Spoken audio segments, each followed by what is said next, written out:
چونکہ اسلام کے ارکان میں سے ہے، بنیاد میں سے ہے نماز، زکوٰۃ، روزہ اور حج، یہ چونکہ بنیادیں ہیں اسلام کی. بعض صحابہ کا مذہب یہ تھا، ان کی رائے یہ تھی کہ ان بنیادوں میں اگر کسی نے ایک چیز بھی چھوڑ دی تو وہ اسلام سے ہی خارج ہو جاتا ہے. ان میں حضرت عبداللہ بن عباس رضی اللہ تعالیٰ عنہ بھی ہیں. حضرت عبداللہ بن عباس رضی اللہ تعالیٰ عنہ فرماتے تھے کہ اسلام کے یہ جو 5 بنیادیں ہیں، ان میں بھی جو 3 جو ہے نا وہ ان کی اہمیت اور زیادہ ہے.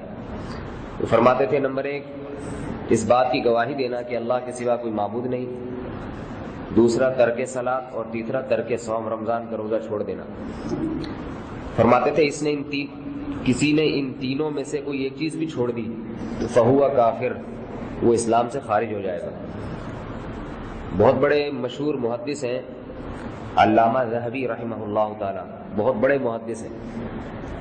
پوری امت کا ان کے محدث ہونے پر، ان کے فقیہ ہونے پر اتفاق ہے. وہ فرماتے ہیں کہ جو شخص رمضان کا روزہ جان بوجھ کر چھوڑ دے تو پوری امت مسلمہ اس بات کو تسلیم کرتی ہے کہ وہ شخص زانی اور شرابیوں سے بدتر ہے. شراب کا گناہ اور زنا کا گناہ وہ رمضان کا روزہ چھوڑنے سے کم درجے کا ہے. ہمارے ہاں شرابی کو اور زانی کو تو برا سمجھا جاتا ہے، اور سمجھنا بھی چاہیے کیونکہ وہ ظاہر برائی ہے، لیکن روزہ چھوڑنے والے کو اتنا برا نہیں سمجھا جاتا. اور پھر بدترین جرم یہ کہ روزہ چھوڑ کے دوسروں کے سامنے کھا بھی رہا ہو. پھر آج فیشن بن چکا ہے، نوجوان طبقہ بڑے مزے سے بازاروں میں گھوم رہا ہوتا ہے اور کھا بھی رہا ہوتا ہے، پان منہ میں رکھ کے گھوم رہا ہوگا رمضان میں. تو کیونکہ اسلامی حکومت نہیں ہے تو شرعی سزائیں نہیں ہیں، ورنہ فقہاء نے لکھا ہے کہ جو رمضان میں علانیہ کھائے تو اس کی سزا قتل ہے. جو مسلمان علانیہ کھائے اس کی سزا قتل ہے اسلام، کہ وہ اللہ کی آیات کا کھلے عام مذاق اڑا رہا ہے، وہ باغی ہے. تو یہ بھی ہمارے معاشرے میں جو ہے نا اس کو زیادہ بڑا جرم نہیں سمجھا جاتا. روزہ رکھنے والے لوگ رکھ تو لیتے ہیں لیکن چھوڑنے کو اتنا برا نہیں سمجھتے. عذر جس میں رمضان کا روزہ چھوڑنے کی اجازت ہے وہ 2 بیان کی اللہ نے. ایک سفر ہے، مسافر کو اجازت ہے، اور دوسرا بیماری. بیماری میں یہ ہے کہ اگر کسی کو ڈر ہے کہ روزہ رکھنے سے بیمار ہو جاؤں گا، غالب گمان ہے اس کو، صرف تھوڑا بہت خوف خطرہ تو کافی نہیں ہے. اور دوسرا یہ کہ یا اگر روزہ رکھا تو بیماری طول پکڑ جائے گی، دیر سے ٹھیک ہوگی. تو ان 2 صورتوں میں اجازت دی ہے، اللہ تعالیٰ نے اجازت دی ہے، ورنہ عام حالات میں قطعاً کسی صورت میں اجازت نہیں.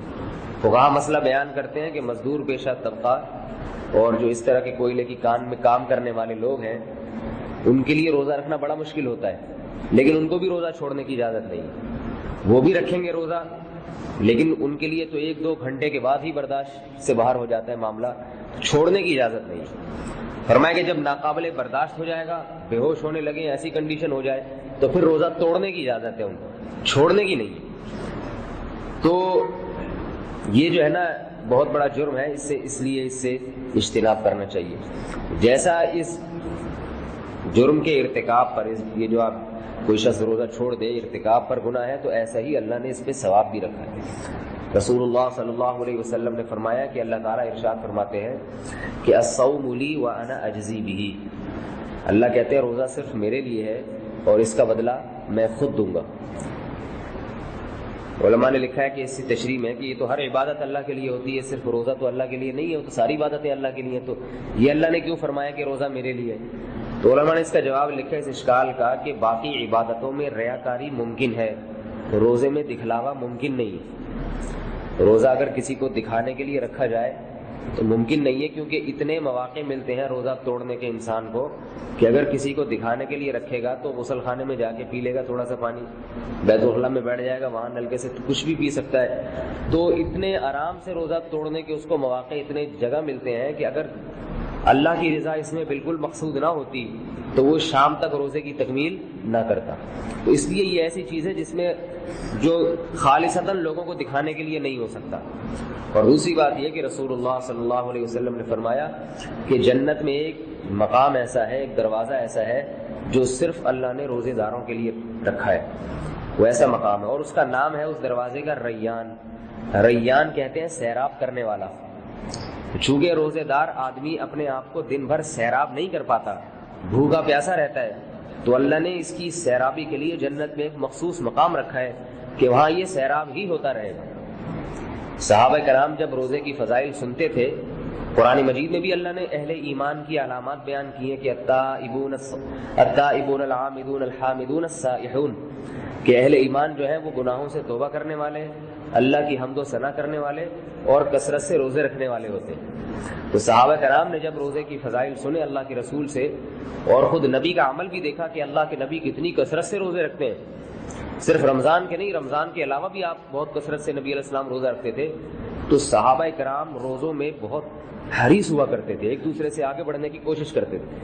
ایک حدیث میں ایک صحابی رسول اللہ صلی اللہ علیہ وسلم کے پاس آئے، عرض کیا کہ یا رسول اللہ، اچھا یہ بھی دیکھ لیں کہ یہ عرب کی گرمی کے روزے ہیں، یہ ہمارے روزے نہیں ہیں، اور اس وقت ایئر کنڈیشن نہیں تھا، آج جو سعودی عرب میں اور مکہ مدینہ میں اے سی لگے ہوئے ہیں، روزے کا پتہ ہی نہیں چلتا وہاں لوگوں کو، تو یہ وہ دور نہیں تھا، عرب کی ریگستان والی گرمی تھی، اس وقت صحابہ نبی سے آ کے روزے کے بارے میں پوچھتے تھے۔ ایک صحابی آئے، عرض کیا یا رسول اللہ، میں ساری زندگی روزے رکھنا چاہتا ہوں، کوئی دن ایسا نہ ہو جس میں میں افطار کروں، پوری زندگی کے لیے نظر ماننا چاہتا ہوں کہ میں روزے رکھوں گا۔ آپ نے فرمایا کہ نہیں، اس میں کچھ کمی کرو۔ پھر انہوں نے کہا یا رسول اللہ، اچھا پھر جو ہے میں ایک دن روزہ ہوں گا، ایک دن روزہ رکھوں گا، ایک دن ناغا، اس طرح میں کروں گا۔ آپ نے فرمایا نہیں، اس میں اور کمی کرو۔ اس طرح کمی کرتے کرتے پھر آپ نے فرمایا مہینے میں 3 روزے رکھ لیا کرو۔ تو وہ کہنے لگے یا رسول اللہ، میں تو زیادہ رکھ سکتا ہوں، جوان آدمی ہوں۔ بہرحال ان صحابی نے ایک دن روزہ ایک دن چھوڑنا شروع کیا، لیکن پھر بڑھاپے میں آ کے پریشان ہوئے، فرماتے تھے کہ کاش میں نبی کی رخصت سے فائدہ اٹھا لیتا۔ لیکن آپ ہمت دیکھیں کہ ساری زندگی پھر اس کی تکمیل۔ ایک صحابی حضرت جابر بن عبداللہ رضی اللہ تعالیٰ عنہ کی جب موت کا وقت آیا ہے تو آپ رونے لگے۔ کسی نے پوچھا کہ حضرت آپ کیا موت کی وجہ سے رو رہے ہیں؟ فرمایا نہیں، میں اس لیے رو رہا ہوں کہ میں اللہ کو خوش کرنے کے لیے گرمیوں میں روزے رکھتا تھا اور بھوک اور پیاس برداشت کرتا تھا، اس بھوک اور پیاس کو برداشت کرنے میں جو لذت تھی، اب وہ لذت مجھے کبھی بھی حاصل نہیں ہوگی۔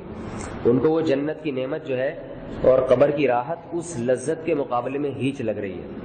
کہتے اللہ کو راضی کرنے کے لیے جو مجھے قربانی دینی پڑتی تھی اور گرمیوں میں مجھے جو پیاس برداشت کرنی پڑتی تھی، دوپہر کی پیاس کے الفاظ ہیں، تو فرماتے تھے کہ مجھے وہ لذت اب ہمیشہ کے لیے میں اس لذت سے محروم ہو جاؤں۔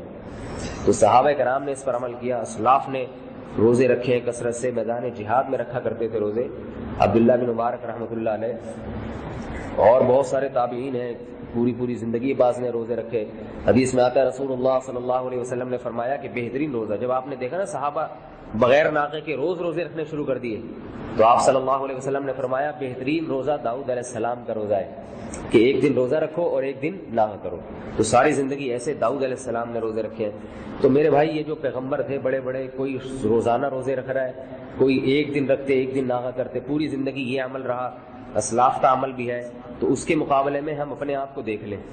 جبکہ ان لوگوں کے کام بھی ہوتے تھے، وہ روزے رکھ کے پڑے نہیں رہتے تھے کہ فجر کے بعد سو گئے تو دوپہر 1:45 بجے اٹھ رہے ہیں، پھر نماز پڑھ کے پھر سو گئے تو 4:45 بجے اٹھ کے آ رہے ہیں، پھر سو گئے، پھر افطار کر کے کھا پی کے آ رہے ہیں، پھر گھر جا کے دوبارہ کھانا کھایا، اس کے بعد پھر کسی نے تراویح پڑھ لی نہیں پڑھی تو پھر سو گئے یا ٹی وی دیکھ کے ٹائم پاس کر لیا۔ ان لوگوں کے سارے کام بھی ہوتے تھے، وہ کرتے تھے کام، اس کے باوجود ان کو چونکہ روزے کی فضیلت معلوم تھی کہ آج جتنی بھوک اور پیاس اللہ کے لیے برداشت کی، کل اس کا بہترین نعم البدل ملنے والا ہے۔ بلکہ بعض کو تو یہ بھی نہیں تھا کہ نعم البدل ملے، وہ کہتے تھے کہ اللہ کے لیے، جیسے وہ حضرت جابر کا میں نے بتایا کہ بس اللہ کے لیے بھوک اور پیاس برداشت کرنے میں جو لذت ہے، یہی لذت ہمیں دنیا میں گویا بدلہ اس کا مل گیا، یہ لذت ہی ہے جو روزے کا بدلہ ہے۔ اور اللہ کے رسول صلی اللہ علیہ وسلم نے فرمایا کہ للصائم فرحتان، روزے دار کے لیے 2 خوشیاں ہیں، 2 نعمتیں ہیں۔ فرمایا فرحت عند الفطر، ایک فرحت تو وہ ہے جب وہ افطار کے لیے بیٹھتا ہے، اس وقت ایک طبیعت کو روحانی سکون ملتا ہے، سارا دن کا بھوکا پیاسا جب اللہ کے لیے کھانے کی، اللہ کے لیے بھوکا تھا، اب اللہ ہی کے لیے کھا رہا ہے، تو ایک راحت تو اس وقت ملتی ہے، اور ایک راحت اس وقت ملے گی جب اللہ قیامت کے دن اس کو روزے کا بدلہ دے گا۔ حدیث میں افطار کے بعد کی دعا بھی ہے کہ آپ صلی اللہ علیہ وسلم جب کھا لیا کرتے تھے، افطار کرتے تھے، تو فرماتے تھے ذهب الظمأ وبطلت العروق وثبت الاجر ان شاء اللہ، کہ میری پیاس چلی گئی، پیاس ختم ہو گئی اور رگیں تر ہو گئی ہیں، جو خشک ہو رہی تھی جسم کی رگیں